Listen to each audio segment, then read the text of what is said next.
Hi. Hi, Hello. Tuffy. Hi, Ella. It's Hi. so great to see you. Would each of you maybe introduce yourself and tell us what class you're in and where you are calling in from? Ella, do you want to start us out? Sure. So I am a junior. My name is Ella Olson. I'm a junior, and I am class of 2022, and I am currently calling in from Nanaimo, which is on Vancouver Island in British Columbia in Canada. Great. How about you, Hi, Tuffy? Puppy Jessup. I'm a senior musical theater major, MT21 represent. I'm calling from Kalamazoo, Michigan right now. Great. Thank you so much for doing this interview. We really appreciate you taking the time. So let's just get started. Tell us a little bit about this project and maybe what you feel was the mission of Ghostlight 2020 and how you went about choosing your piece to sort of represent that mission. Ella, do you want to start us out? Right. Yeah, so I'll talk about so the ghost light generally in theater terms is left on the stage when the show is dark, when there's nothing going on stage. And you keep the light on to stay safe in the theater so nothing bad happens, but it's called a ghost light because there's also a superstitious context in that people feared that a ghost would be in the theater, and the light was to appease the ghosts, either to allow the ghosts to perform for their fellow ghosts or else to stop the ghosts from being in the theater, whichever you will. But during the COVID-19 pandemic, the ghost light, I think, has come to represent in a lot of theaters the hope that we will be back. There is still a light burning. This is not the end. We are coming back. So I think this project allowed us to keep doing what we love, even when we can't be in the theater. We get to keep that hope, keep that passion going. Yeah. So Totally, and yes, hope and theater won't die is what I'm realizing because we all took theater history and for 3,000 years, 4,000 years, 5,000 years, it's never died out. So that's a good statistic to have. But anyway, the way we kind of went about choosing our pieces, we kind of had to think about, the COVID guidelines and just the facts that we can't really do theater with many people on stage, unfortunately, and we had to kind of really think through who we have in our pod in order to do some of these pieces because we want to be as safe as possible.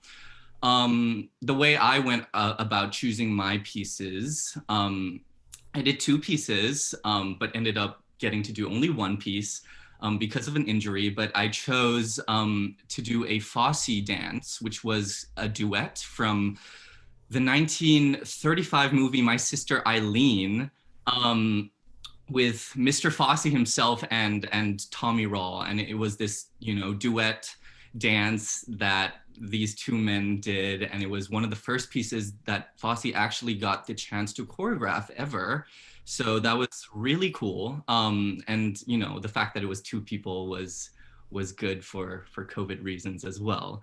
And the other piece that I did, I ended up choosing to do this song, and Cynthia and I were talking about this, about how we wanted to do a song that kind of represents some of the unheard voices within the theater canon, because as we know, the theater canon has historically been dominated by white men, um, and just recently has that canon started to widen up. And I ended up getting in contact with one of the Thai musical theater composers that we just kind of got thrown into. Her name is Titaya Sinutok, and she's been writing musicals in America for the past 5-6 years, and she just won the Jonathan Larson Award, and she's won all these like MT Composer Awards, and I heard one of her songs, and I decided on choosing this song called A591 that had like a super nice message. It talks about,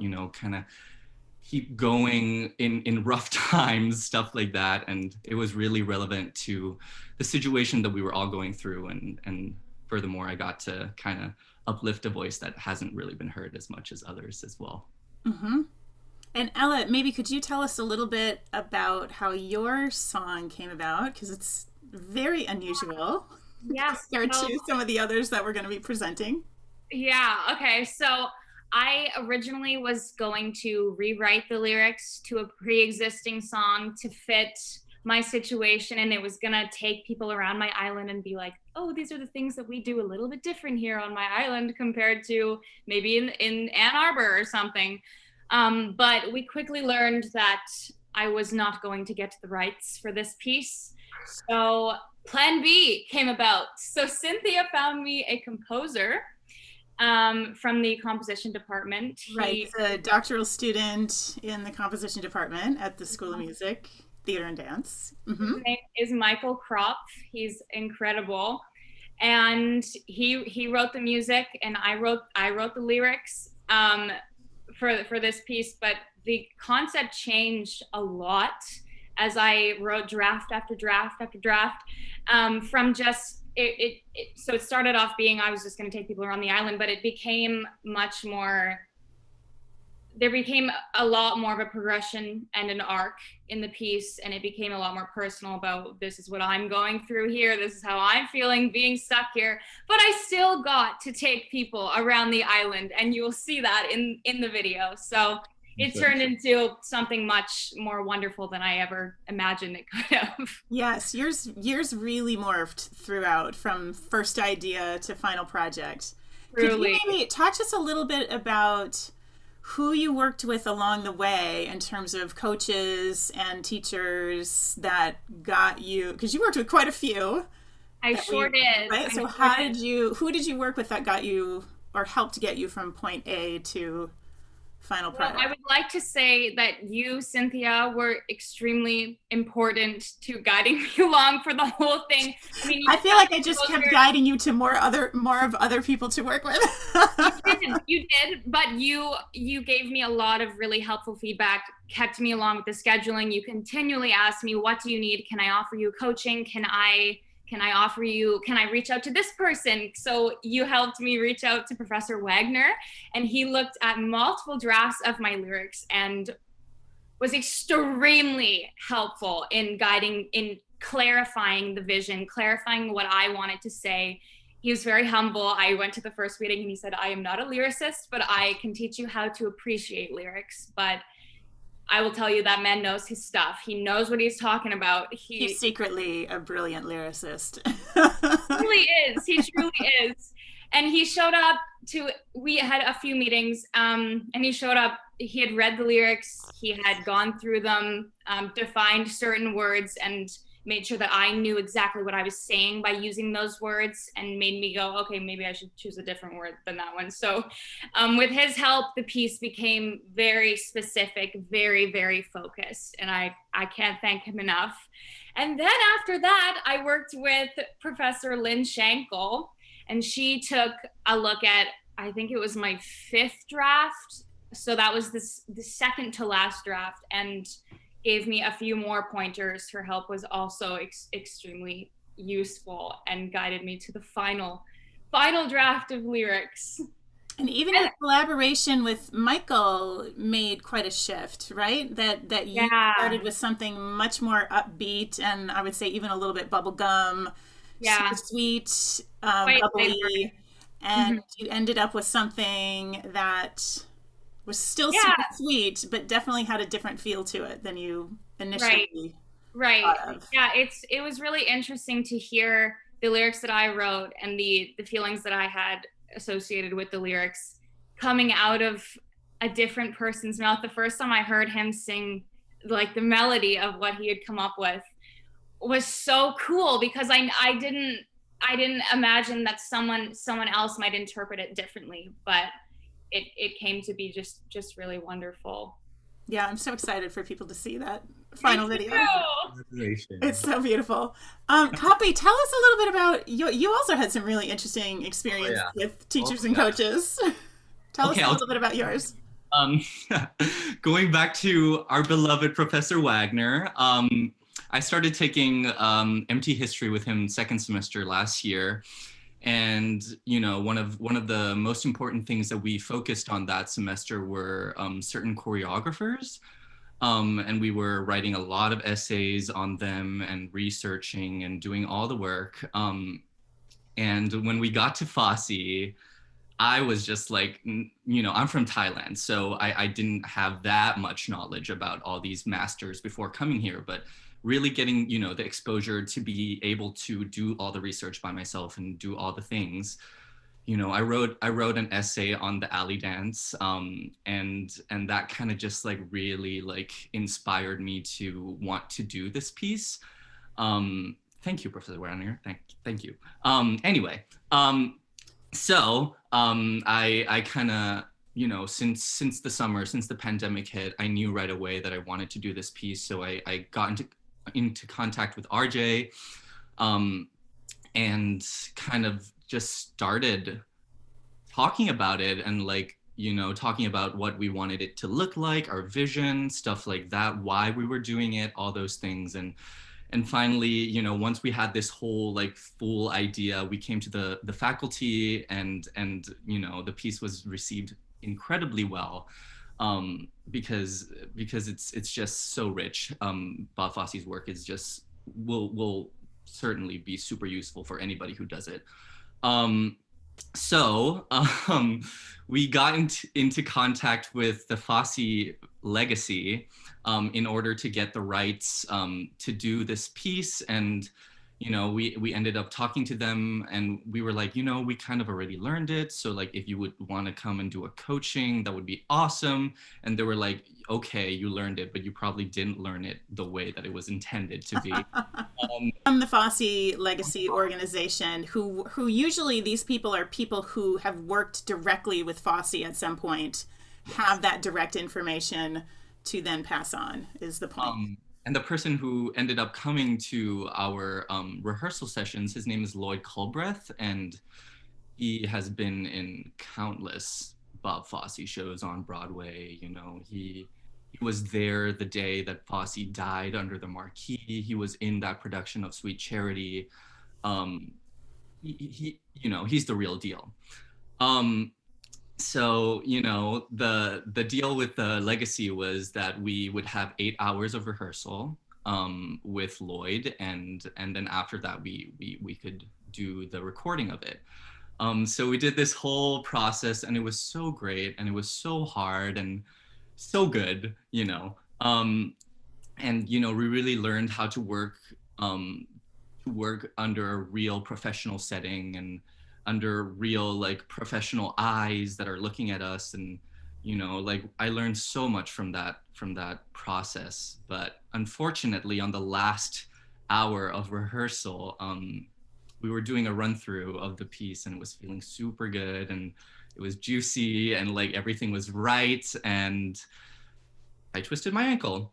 And that was that for me, at least. But at least I got to like work with Lloyd for literally the 8 hours that we were supposed to, and had a relationship with him. And he was so kind about, you know, my injury, and so understanding.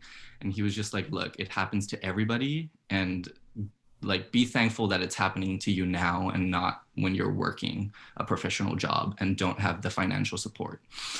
So I'm taking that as a lesson for the future, just to be more careful with myself and stuff. But that's that on the Fosse project. You also worked a lot with Professor Ron DeJesus during this whole thing as well, yes? I feel Ron like the three of you put in a lot of hours together. Ron was kind of RJ and I's like spiritual, like, life coach throughout the entire like process. He was there at every single rehearsal. You know, he kept us accountable. He would call me, and he would be like, did you warm up today? You know, like, he would make sure that I'm rolling out my muscles and doing all the things necessary for me to be able to do the piece. And Ron's just the best, you know. He really, really, really cares about his students, and he really wants us to succeed at a professional level. So thank you, Ron. Thank you so much. And how did it feel as a student from Thailand to end up working with a composer who actually coached you from Thailand? Did she not? I think she was in Thailand when she called in. It was like, I can't even express how special that feeling was, you know, because I come from Thailand, and we don't have a big musical theater community at all. Like, if anything, the musical theater community in Thailand's just starting to boom, and it's a very new art form in Thailand. But I found out that we went to the same school in Thailand. Amazing. Funny. Yeah. And we kind of like, like Cynthia was able to connect us and gave me this coaching with the composer, which is kind of crazy. Like, nobody gets to do that. And we kind of talked, and like, hearing the insight of the person who wrote the piece is invaluable. Like, you understand like where she's coming from right away. You understand where the piece is supposed to go, and it's almost, I felt like I was cheating, because I usually have to be the one who's doing all the work and interpreting the piece, but like, she was able to give me all the information I needed, and it was so special. And now she's connected me with a lot of other Thai artists who are living in America right now. And, we just had a meeting talking about racial issues within Thailand and colorism and all those things, all those important discussions, in order to kind of propel the theater community in Thailand forward. Awesome. I think that's been one of the really interesting and special things that I have been finding to come out of this, is that making these extra connections that a lot of you have made have led to additional meetings, additional other opportunities, additional relationships that clearly are going to go forward into the future. That's not going to just be for this project. Like, you are creating relationships that are going to be sticking with you as you go, which I think is one of the really cool things about this project. What are some things that made this very different from your standard production that were maybe more of a challenge or more of a disappointment, even though we did have a lot of special things come out of this? What was different in other ways? Ella, do you want to answer that first? Yeah, sure. So typically for a U-Prod, we're putting on a live musical, fall semesters in the Mendelssohn, but obviously we couldn't do that. So for me personally, I took on a lot more creative aspects other than performing than I have ever taken on before. I don't think I realized when I said, oh, I'll write the lyrics and make a music video, how much work that is. It took me so long to even just come up with the vision after I lost the rights. That took a long time. There were a lot of drafts, a lot of scrapped lyrics. So that I learned a lot from that, and I've learned to really appreciate lyricists and writers more than I think I ever could have just from reading lyrics. Like, you stepping into their shoes really teaches you something. And then going to recording with a typical U-Prod, we don't do cast recordings. So I learned to use a microphone for the first time. That was new. A lot of getting used to using a microphone versus projecting. It's right up close to you. And then the concept for the music video coming up with each shot. I didn't realize that every single shot that you're putting in your video has meaning behind it. If you're doing a close-up versus a long shot, shooting from down low, above, it all says something different. So that took a lot of work too. And then the final process of editing it all together took some time as well. And even if I never did any of these things again, if I never wrote lyrics again, if I never edited a video again, I've just learned to appreciate all the work that goes into doing these other aspects so much. Yeah. And Kapi, I know for you as a senior, this may feel even a little more different because it was your last year to potentially be in a production. Well, if you want to talk a little bit about that. I can totally do that. Yeah, like, the reality of the situation is that we're still living in a pandemic, and that's that. And we have to, do the best that we can in order to kind of make that go away. So, you know, like there's this like dichotomy of like wanting to be able to do live theater again and wanting to have a community of people who you see every day and hug and talk to without masks. And see people's like facial expressions. Like I miss that so much. But on the other hand, you know, you want to be a good citizen of the world and make the world a better place. So what do you do? So I kind of come from that school of thought, and I know that, you know, this is not the end all be all. You know, if I'm not in the production my senior year of college, it doesn't mean that I'm not going to be a production for the rest of my life, you know? So I'm not really worried about that aspect of it at all. For me, what I kind of learned from this whole process is honestly very, very personal, vulnerable things, and what kind of like fuels me as an artist. I learned a lot about myself. I learned a lot about how I work. And honestly, I've learned a lot about what I want to focus on going on to the future, which is great for me because like now I was able to kind of learn a part of myself that I might not have been able to learn until later in my life if this pandemic didn't happen. So I'm kind of, you know, hanging on to the good things that are coming out, because it's so easy to be negative right now. It's so easy to just feel like there's no hope. But obviously, you know, there is, and so many good things has come out of this random process for me. Like I can talk a little bit about, you know, how Cynthia connected me to Kristen Toy.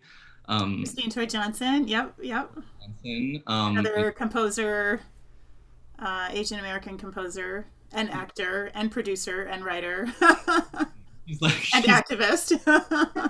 But you know, we kind of had a Zoom meeting with her to talk about what I wanted to do and the things that are important to me. And I was very vocal about wanting to do a piece that kind of represents an unheard voice within our canon. Thus my Thai musical theater journey. But after talking to her, I got an email from her like a couple days later. Not from her, I mean, I got an email from the Women's Theater Festival offering me a role because Christine Toy Johnson referred me to them. And I didn't even need to audition. And I was like, wait, what?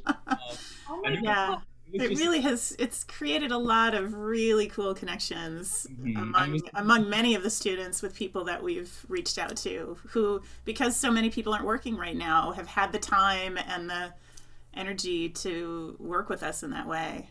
So just to wrap up, if you could both say what you hope the audience takes away from MT Ghostlight, what are some of the things you hope they take away from this experience as they watch it? I think I would like them to know that we are still here. We are still doing the things that we are most passionate about.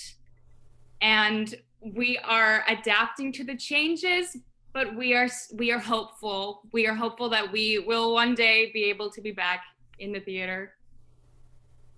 Absolutely. Yes. I, you know, like I want the audience to know that to recognize the amount of work that we've put into these pieces and the amount of vulnerability that each piece has for each specific person, because everybody's telling their own personal stories right now.